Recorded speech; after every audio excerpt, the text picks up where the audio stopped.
विद्माशरस्य पितरं पर्जन्यं शतवृष्ण्यं तेनादेतन्वे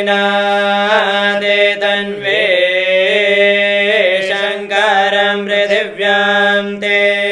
निषेचनं बहिष्टे अस्तु बालिते विद्माशरस्य पितरं मित्रं शतवृष्ण्यं तेनादेतन्वे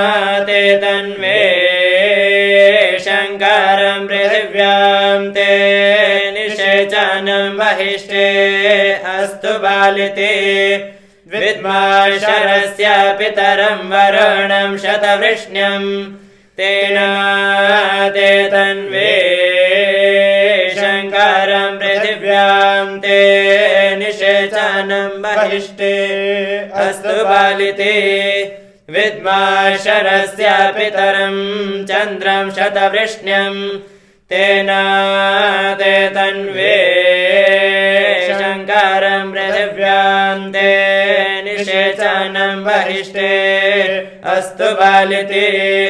विद्माशरस्य पितरं सूर्यं शतवृष्ण्यं तेनादेतन्वे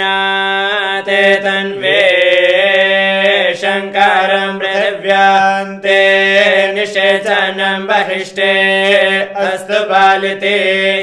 यदान्त्रेषु गवेन्यार्यद्वस्तावधि संश्रुतम्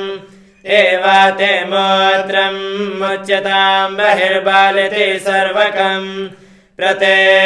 प्रतेभिनद्भिमेहनं वज्रं वेशन्त्या